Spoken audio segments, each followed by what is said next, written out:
عادل صاحب میں آپ کی جانب آؤں گی کہ نئے چیف جسٹس جو ہیں وہ عدالتی اصلاحات میں کتنے کامیاب ہوں گے؟ دیکھیں اپنے پہلے امتحان میں تو وہ کامیاب ہو گئے. جو وہ کہا کرتے تھے کہ بینچوں کی تشکیل بڑا بنیادی معاملہ ہے عدالت عظمیٰ میں، اس میں ٹرانسپیرنسی ہونی چاہیے، اس میں پسند ناپسند نہیں ہونی چاہیے. اور ہم نے دیکھا کہ ان سے پچھلے دور میں جسٹس قاضی فائز عیسیٰ صاحب کو سینئر ترین جج ہونے کے باوجود اہم کیسز میں بینچز میں نہیں بٹھایا جاتا تھا. اور ان کا ہمیشہ سے اس حوالے سے یہ پوائنٹ آف ویو رہا کہ جو بینچز کے جو تشکیل کا معاملہ ہے اس میں اصلاحات ہونی چاہیے. اب اتفاقاً ایک ایسے وقت میں وہ چیف جسٹس بنے ہیں جب یہ معاملہ پہلے ہی ایک قانون کی صورت میں سپریم کورٹ آف پاکستان میں پہنچ گیا اور یہ معطل ہو گیا. یہ کہنا بڑا آسان ہے کہ کوئی اپنے اختیارات جو ہیں وہ تقسیم کر دے، وہ کسی کو دے دے، لیکن انہوں نے عملی طور پر کر دکھایا. اور پہلے ہی دن وہ سب سے پہلا وہ کیس لگایا کہ سب جج صاحبان بیٹھ کے یہ فیصلہ کریں کہ بینچز کی تشکیل کیسے ہونی چاہیے. اس میں انہوں نے کوئی پسند ناپسند کا خیال نہیں رکھا، بلکہ انہوں نے جو اپنے اختیارات ہیں وہ ان جج صاحبان کے حوالے کر دیے کہ آپ فیصلہ کریں کہ بینچز کی تشکیل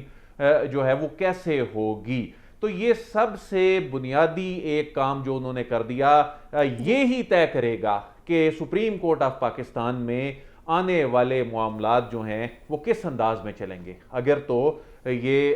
فل کورٹ یہ اختیار چیف جسٹس آف پاکستان کو ہی دے دیتی ہے تو پھر معاملات جو ہیں ماضی میں ہم نے دیکھا کہ کس طرح ایک شخصیت کے پاس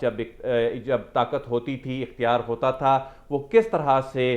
184(3) کی پاورز، یہ سو موٹو لینے کی جو پاورز ہیں وہ استعمال ہوتی رہیں. اور اس پہ بھی ان کا ایک پرنسپل سٹانس ہے 184(3) کے جو معاملات ہیں. اور اس کے علاوہ یعنی یہ تو انہوں نے یعنی اب اس پہ کوئی بھی فیصلہ آئے گا وہ پاور قاضی صاحب کو ملے گی یا وہ 3 رکنی کمیٹی کے پاس جائے گی، لیکن اب یہ غیر متنازع ہو جائے گا معاملہ کیونکہ اس کو پوری سپریم کورٹ بیٹھ کے طے کرے گی. اور دیکھیں کہ پھر یہ طے ہوا کہ یہ پہلے ڈیسائیڈ ہوگا، اس کے بعد جو کانسٹیٹیوشن آف بینچز ہیں دیگر کیسز میں، یعنی اب یہ کیس ہی پہلے طے چیزوں کو کرے گا، پرنسپل طے کرے گا، اس کے بعد جو دیگر کیسز اور معاملات چلیں گے. یہ بہت بڑا فیصلہ ہے، یہ کوئی معمولی فیصلہ نہیں. دوسرا انہوں نے ایک اور اپنا جو ان کا ایک سٹانس تھا اس کو پہلے ہی دن اس پہ وہ پورے اترے. وہ یہ کہتے تھے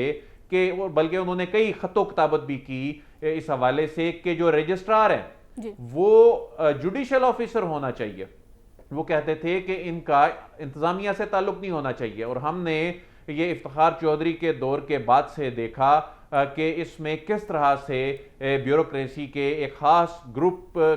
کے اعلیٰ افسر کو ہی لگایا جاتا تھا اور آتے ہی انہوں نے ایک خاتون جوڈیشل آفیسر کو رجسٹرار مقرر کیا اور پہلی مرتبہ ایک خاتون کو بھی رجسٹرار بنایا. پھر انہوں نے اپنا حلف اردو اور انگریزی دونوں زبانوں میں لیا اور انہوں نے جو پریس ریلیز پہلی جاری کرائی، جو اہم تقرر و تبادلے تھے، جو 3 تقرریاں ہوئیں وہ بھی اردو اور انگریزی دونوں میں، یعنی ایک سرکاری زبان میں اور ایک قومی زبان کے حوالے سے. تو یہ بڑا یہ جو انہوں نے یہ جو جسچر دیا ان 2-3 اقدامات کے ذریعے وہ یہ بتا رہا ہے کہ جو وہ کہا کرتے تھے وہ انہوں نے اپنے پہلے روز تو کر دکھایا، لیکن آگے بہت سے ایسے چیلنجز ہیں جس پہ سعد رسول صاحب نے بھی بات کی، وہ یقیناً ان کا امتحان ہوگا. لیکن ایک اور بات جو آج ان کی اہلیہ بھی ان کے ساتھ کھڑی تھیں، یہ بھی انپریسیڈنٹڈ تھا، لیکن یہ بھی ایک جسچر تھا. اور انہوں نے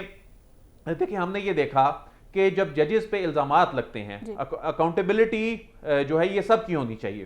اس سے کوئی بالا تر نہیں ہونا چاہیے، چاہے اس کا تعلق کسی بھی ادارے کسی بھی شعبے سے ہو. ان پر ایک الزام لگا، وہ ریفرنس آیا، اس پہ سماعت ہوئی اور ہم نے دیکھا کہ ان کی اہلیہ بھی کٹہرے میں کھڑی ہوئی، وہ خود بھی کٹہرے میں کھڑے ہوئے، اپنے ساتھی ججز کے سامنے کھڑے ہوئے. ہم نے دیکھا کہ جب جج صاحبان پہ الزام لگتا ہے اعلیٰ عدلیہ کے یا ایون ماتحت عدلیہ کے بھی، وہ ریزائن کر جایا کرتے ہیں، وہ ان کمپلیکیشنز میں نہیں پڑتے، وہ اپنی جان چھڑاتے ہیں. تو ان پہ جو الزامات لگے انہوں نے خود اپنے ساتھی ججز کے سامنے ان کرٹیکل